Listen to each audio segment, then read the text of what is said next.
Welcome to my latest podcast, and I'm delighted to be joined by Dr Colleen Darnell, an extraordinary Egyptologist, and we're going to talk about all things Egypt.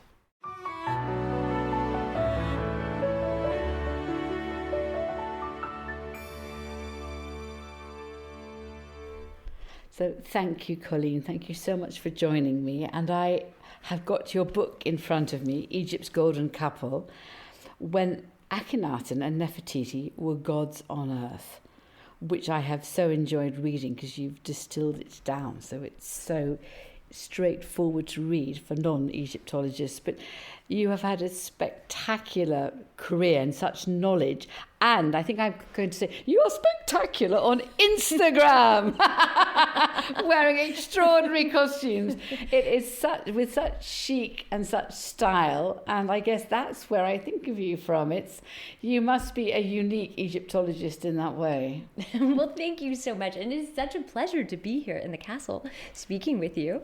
And yes, it's really a delight to combine fashion and academia. It's a way to draw people in, particularly on social media, where you have something visual and then you look at the fashion, you look at the style, and suddenly you're learning a fact about pyramids or netherworld beliefs. It does draw you in, and you've got, hundreds of thousands of followers, and I think all of us are just drawn into this 5,000-year-old civilization which created works of art and wonders of the world such as we have not created today.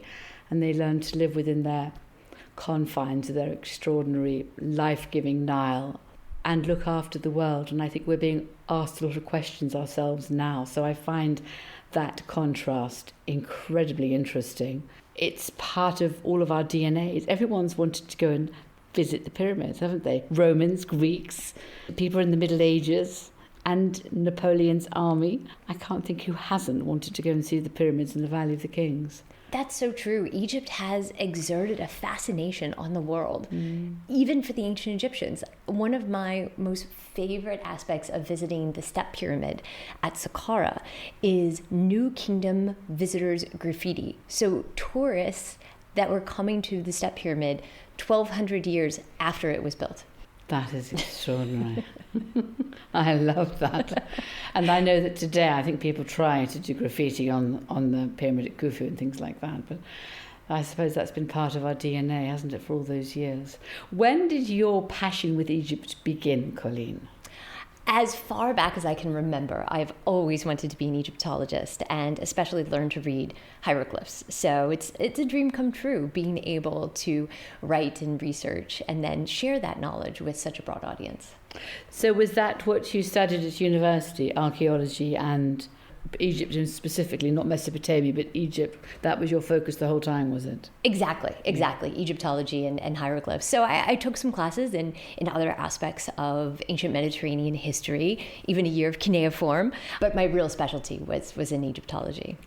And in terms of the language, were you really studying the Middle High Egyptian language, that of the 18th dynasty? Is that where you specialised in, can I ask? Or was it some of the other later languages as well, Coptic or any of the others? Which was your speciality? So I started with Middle Egyptian, as you always do, with the hieroglyphs, and then a lot of focus on late Egyptian literary texts, as well as these interesting blends of Middle Egyptian and late Egyptian in funerary literature. So my dissertation was about texts that are originally in the Valley of the Kings, but then are reused for private individuals' sarcophagi about 400 BCE. So this idea actually of the ancient Egyptians imagining their own past has been this thread that runs through my research. So a book on historical fiction written by the ancient Egyptians, or the revival of the Netherworld books 1,000 years after they're written, and that sense of just how much time has passed. I can never get beyond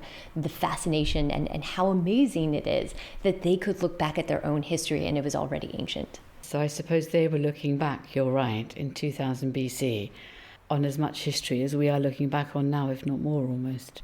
So I picked up and have as a prized and coveted possession Alan Gardner's Middle High Egyptian Grammar, which is an extraordinary work of art, and I think probably the base that everybody refers to when they're beginning to learn and understand hieroglyphs. And was that where you started? What was your starting text or a grammar text? So Alan Gardner remains the foundational reference grammar, and I still teach from it today. So I've written my own teaching grammar to go along with live classes.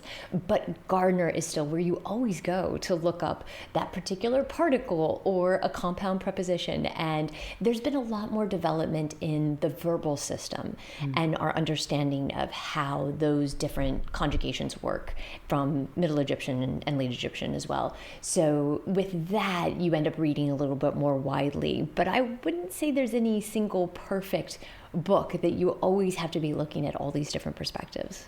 Because I look at photographs of him, and he obviously stayed here.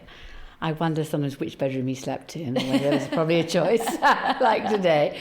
And, he went to the dining room, and he became a very good friend of Lord Carnarvon. And it's just that sense of these extraordinary historical people both being here, sitting where we're sitting, walking up the stairs and taking a nap before supper, that I love about this house. It holds so many stories, so much treasure, so many secrets. And I still find that man in particular extraordinary in his encompassing brain of the different elements which he managed to bring together to write that specific grammar on which we can then learn from and then draw out from, I suppose. So I always find him an extraordinary character amongst the team, who obviously he was part of the team in understanding the legacy of the tomb of Tutankhamun, having discovered those wonderful things. But he was extraordinary. And it's quite fun, isn't it? So Herbert Winlock was here, Howard Carter was here, James Breasted. Wow. It's quite fun. I don't know why, but it is an extraordinary house. The book that I have found very readable lately of yours, having read a couple of others, was about Akhenaten and Nefertiti. And I think everybody's probably heard of Nefertiti and Nefertiti's bust being in the Berlin Museum, and most people, Akhenaten. They are highly important in terms of the story of Tutankhamun, but they were extraordinary people in their own right. And their standing on earth is probably hard to understand by today's terms, isn't it? Absolutely. The reason why we decided to write about Akhenaten and Nefertiti is because so many people have looked at them through modern eyes, trying to make a point about early monotheism, or Sigmund Freud and Carl Jung actually have a disagreement about Akhenaten that leads to Freud fainting that we mentioned at the beginning of the book. And what we wanted to do is take the research that we had done on religious texts and the reign of Akhenaten and Nefertiti and try to show what it was like to live in their time. And the fact that even though most kings and queens were considered, as kings especially, the son of Re, the son of the sun god, and also mediators between heaven and earth. And we have texts that very specifically describe that the king is put on earth in order to create Ma'at, cosmic balance, and destroy Isfet, chaos. But Akhenaten and Nefertiti take things to another level entirely, and that's why their memory was so rejected later, even by Tutankhamun in his stela of restoring the full pantheon and the worship of Amun. So with Egypt's Golden Couple, we wanted to say, what was it like if you don't already know what's going to happen in year 12? How does all of that develop? And a lot of it even begins with Tutankhamun's grandparents, Amenhotep III and Queen Tia.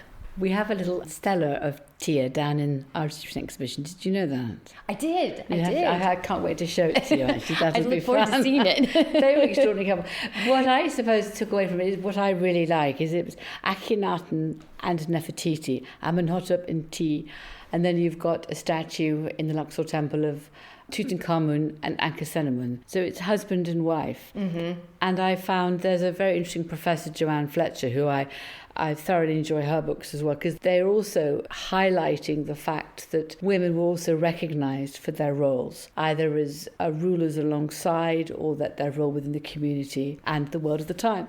Whereas in today's world, you might have a statue of Edward VII, but you don't have one of Alexandra, his wife, alongside, or you might have one of Henry VIII, and he obviously didn't decide which one to choose of his wives alongside. But if you see what I'm saying, they're represented on their own. So I found just the starting point interesting and very modern. It's the man and the woman and what they did, and their extraordinary view of how they reallocated the tribute and the monies towards themselves rather than the priests, and then built a new blooming city entirely. I mean, huge. What an earthwork. And they were very interested in palace architecture. So I think they would appreciate the castle. and they would want an additional castle a couple miles away so they could travel back and forth by chariot, which is essentially how they set up Akhenaten. And that their city becomes a stage for this performance of their divinity. But it is so interesting where you highlighted this idea of we can write a biography of a husband and wife, of a king and a queen, in a way that hasn't been done until the modern world. Yes. And often people assume that, because we don't have a single text where Nefertiti speaks, that we don't know as much about Nefertiti. But we actually know about as much about her as we do Akhenaten, and vice versa, and that you can only understand what Akhenaten did if you understand the role Nefertiti played. It would make absolutely no sense to look at one without the other. No, I found that incredibly interesting. And also I got a very strong sense of Tel Al-Mana, the new city that they built from reading your book. I mean, what an extraordinary endeavour to raise something from nothing. Was huge, Colleen, even with all the resources of an Egyptian pharaoh, wasn't it?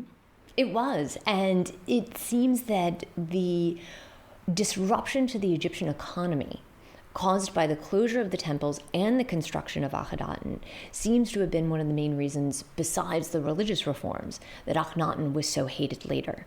And when they talk about him, they never talk about him by name, because it was so significant in ancient Egypt to preserve one's name. So to remove Akhenaten entirely from history and call him only the rebel or the enemy of Akhenaten, and that was the only name that he received later.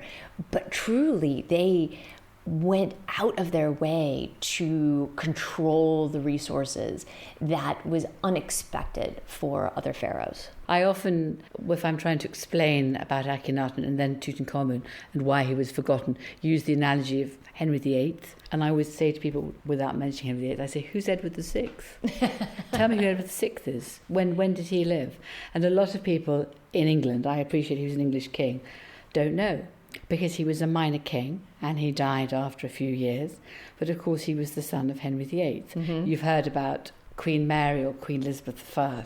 But Edward VI kind of drops out, as Tutankhamun did. So here was the son, at least of Akhenaten, if not Nefertiti, of this golden couple.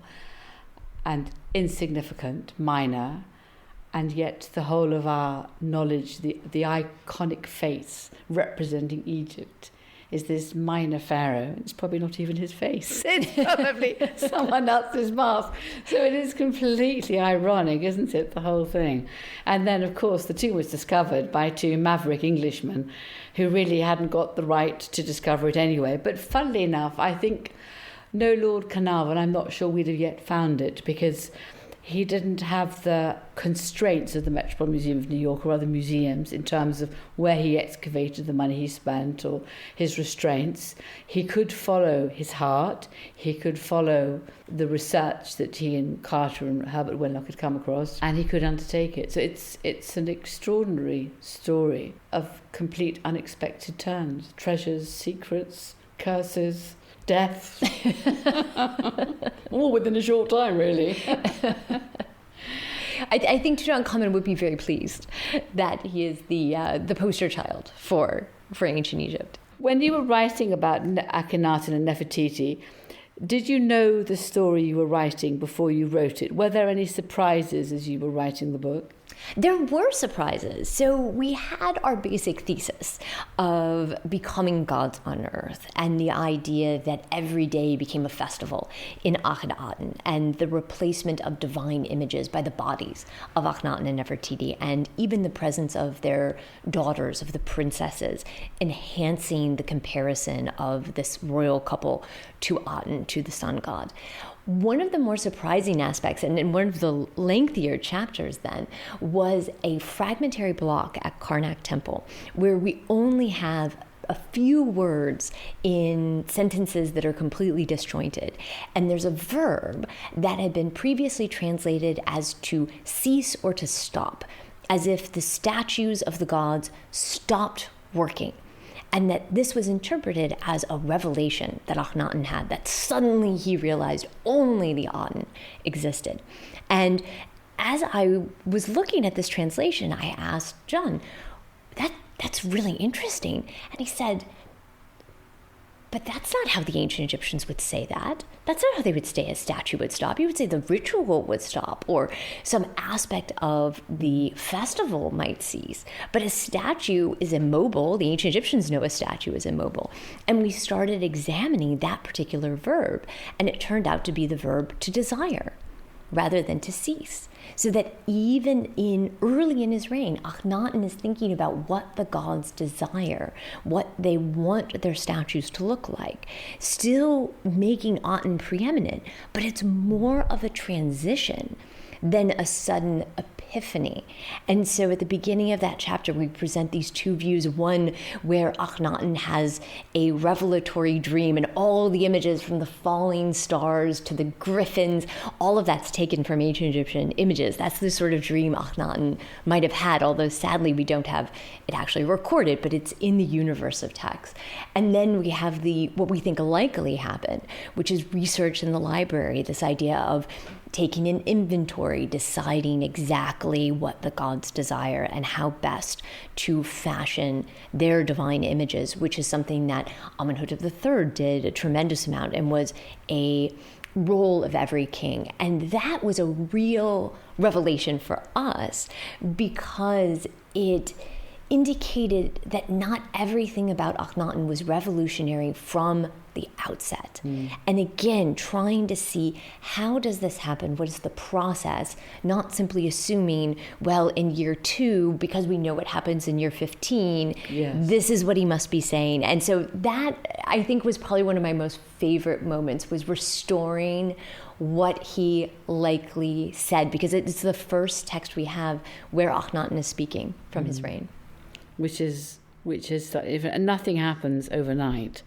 It happens possibly also because of outside circumstance and things that push him towards that feeling of where he wants to go, or being hemmed in or unable to change the everyday flow of authority, power and money where he is. So it's very interesting. I also find the art, I think the 5th Earl of Carnarvon found the art of the 18th dynasty exceptional, and that's what he sought to collect, albeit on a smaller scale, smaller works of art. And I always feel that when I look at Akhenaten and the art, it's not trying to see he has larger hips or a swollen belly. It's not. It's like Henry Moore. Henry Moore's not describing a woman by what he's doing. He's doing this extraordinary, surreal interpretation. I think sometimes our eyes also need to drop away from our prejudices to let the art of Akhenaten's time show through. And I think he was extraordinarily sophisticated. So I think of him, I think a little more in relation to a sculptor like Henry Moore, rather than just saying he's not really very real, that is supposed to be real, and look at him, he looks very old, he must be ill. But it's quite interesting, it's our own prejudices which we push back on, and I found your book very interesting because you were in the time, so there were less prejudices going forward. Does that make sense to you? Oh, definitely. And I think also with Akhenaten's art, it has to be seen in the context of what happens during the reign of Amenhotep III. And we also bring in the artistic transformations of the female pharaoh Hatshepsut. And you can trace a lot of similarities between Hatshepsut earlier in her reign when she is shown as a woman, and then later when she adopts this fully male regalia and guise. And Amenhotep III, during his year 30 Jubilee celebrations, starts to show himself and Tia as children, and we know that's not accurate. So no one's assuming that Akhenaten and Nefertiti, no one's assuming that Amenhotep III and Tia found a fountain of youth, and yet they're willing to assume that perhaps Akhenaten suffered from an illness simply by looking at his art, and that's not how the ancient Egyptians were communicating with their visual media. No, not at all. It was far more sophisticated, and as usual, we've got our own cloaks of our own prejudices to look back on, but they were an extraordinary couple, and still by today's standards, Nefertiti is such a beautiful woman, and we're so lucky to still have that bust of her to, I think, prove and share. And one of my, obviously the fifth Earl of Carnarvon's collection was sold to pay death duties, and the majority is in the Metropolitan Museum of New York, and it's been there, since 1926. One of my favourite pieces within that is a jasper fragment of Nefertiti's face. It's just her lips and her mouth. It's the lower half of her face. I don't know whether you're familiar with it at all. It's exquisite. It's just, again, it could be in MoMA, it's in the Met, it could be in the Tate, it could be a piece of modern art in the middle of Trafalgar Square, or it could be in the Louvre. It entirely supersedes all time, and I think is such an exemplar, even that fragment, of two extraordinary people and what they created, and actually what was quite a short time, wasn't it? Only 17 years. And it is so true that there are aspects of ancient Egyptian art, not just from the Amarna period, that are timeless. And although I can't be scientific about it in terms of it's exactly these proportions or these colors that lead to the fascination that we were talking about at the beginning, I think there really is something in the essence of ancient Egyptian art that appeals to people all around the world throughout time. And exactly as you're describing, a timeless piece, even if it's just a fragment, it almost makes it more compelling across millennia. Why are we so fascinated with ancient Egypt? Sometimes I think it's for the Nile, for the geography, through the unique coming together, which I think in today's world of climate change and the challenges we're all facing, I find that aspect fascinating. Sometimes it's for their texts and their joyous view of being caught up by Hathor and taken through the colours into the next world rather than our more stoical view of the next world. I don't know, what do you and your husband think? What is this fascination? For me, it's certainly about the hieroglyphs and the thrill of discovery in Egypt, the archaeological work and the archaeological expedition that John directs, the El Kab Desert Survey Project. It's been so spectacular. We end Egypt's Golden Couple with our discovery in 2017 with our Egyptian colleagues of the oldest monumental hieroglyphic inscription. So tell me more about that. Now, where was that found? For the people who are listening to us, less familiar with the geography and the upper and lower elements of Egypt, because it's a river that flows north, I suppose, isn't it, rather than anything else. Exactly. Where was the discovery made? So it was made in May of 2017, and it is on a cliff face just north of the ancient city of El Kab. And the best way to position that is about an hour and a half south drive from Luxor, and about a half an hour north of Edfu. And everyone visits Edfu if you go on a Nile cruise because of the wonderfully well-preserved Ptolemaic temple. And this rock face is actually visible from the north-south highway In Egypt today, it's right next to the railroad tracks as well. And yet no one had thought to survey in that area and thought about the conjunction of desert roads and a surface that is carvable. It was amazing. And we were tell the story of Abdullah Hassan, the Rais of the expedition, and John in the car together and looking up at this cliff and realizing there might be something there. And then once the Ministry of Antiquities, all the paperwork was signed, going back with the inspectors and really looking to see what was there. And sure enough, 2 birds, storks back to back with an ibis in between them, and then over to the right, a bull's head on a pole.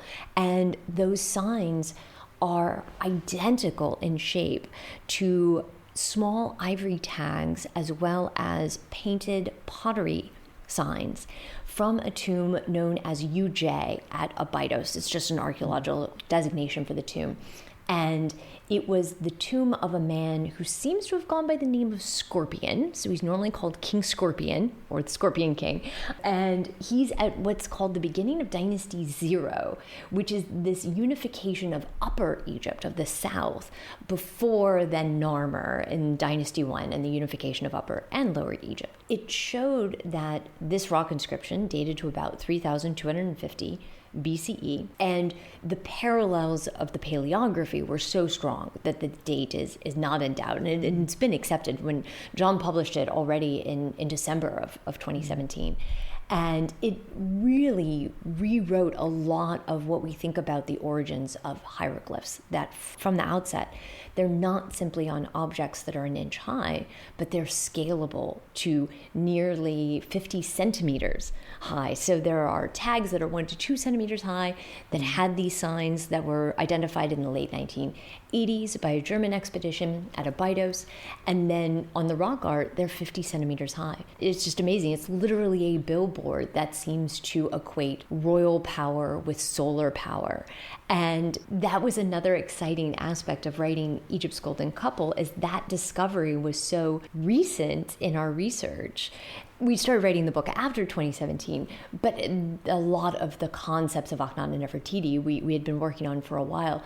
And then to find something that rewrites the origin of hieroglyphs and also be a message that Akhenaten himself would have understood. If he and Nefertiti could stand at the scaffolding and look at that inscription, they would totally get this idea of, yes, king and queen on earth are like the sun god in heaven. It is an extraordinary world. And of course, you live and work with your husband, John, who is an extraordinary scholar of the written Egyptian word.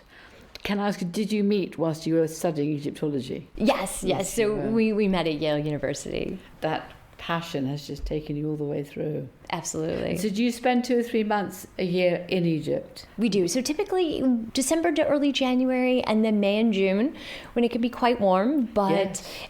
What's interesting about desert road archaeology, and particularly the epigraphic work where you're trying to copy the rock art and rock inscriptions as accurately as possible, is the light is tremendously important. And sometimes there will be inscriptions that you cannot light properly in the winter, or something that's not going to get appropriate light for copying in the summer. So having these 2 periods of work is tremendously helpful, because we're using a lot of mirrors to bounce light, and it is incredible how much the visibility of the inscription and the accuracy with which you can copy it is dependent on light. I just find the number of inscriptions and the amount of wealth of human stories and dreams in Egypt so overwhelming that sometimes it almost makes me want to cry, because I wouldn't know where to start.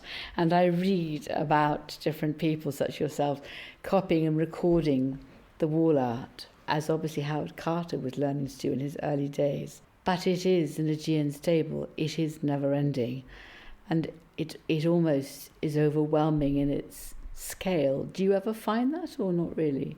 Oh, definitely. There's so much left to be accurately translated or cataloged in museums, in addition to being out in the field. So it is overwhelming. I've been very fortunate in my own work to engage with topics where some work had been done in translations, but really be able to contribute something new. And that's when it gets exciting, is when you find a set of texts like historical fiction or late period Netherworld books, or the texts that we translate in Egypt's Golden Couple, where you really feel like you can say something new. But it is daunting then how much you realize is out there that you haven't yet read in the original hieroglyphs, or especially hieratic. We spend a lot of time reading the cursive scripts as well. I have only tried to explain the hieratic scripts. I've decided I just don't have enough time in my life. I studied Anglo-Saxon English, which I love, and that I find much more comfortable.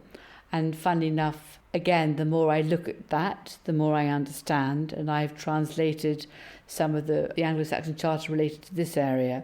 And I have differed with some of the earlier translations. I have my own views about some of the words, which also can't be translated, as to where they go. So I find it fascinating. It's the words, the communication, our dreams, and just everyday life. Colleen, when are you and John heading out to Egypt next, and what is your next project? So John and I will be returning to Egypt in January of 2024 to continue work on the El Kab Desert Survey Project. And we will be continuing to trace the desert roads in the area east of El Kab, copying the rock art and inscriptions, and also surveying late Roman structures that we have put together, all of these puzzle pieces of buildings as well as rock art that date between 400 and 600 CE. So very contemporary. In fact, Anglo-Saxon England is roaring when these people, probably known as the Blemmies, are building these structures in the eastern desert of Egypt. So it's pretty phenomenal to see that the desert roads and activity continue from the earliest periods of Egyptian history all the way through to really the Islamic conquest. How extraordinary. I think Egypt has held our imagination, and I'm sure will inspire, and you and John will inspire many other people to become Egyptologists, to study, to learn, and to have that hunger for trying to explore further and understand this extraordinary world. I was just going to say I can't thank you enough for joining me here. It's such an honour, and your books are fascinating. I really recommend Egypt's Golden Couple. It's fun. And I don't mean fun in a bad way. I mean, it's just so interesting. It distills an enormous amount of knowledge and makes you want to turn the pages, which I think is just wonderful. But thank you very much, and I suspect I'll be rereading it again soon. Thank you for joining me, Colleen. Thank you so much.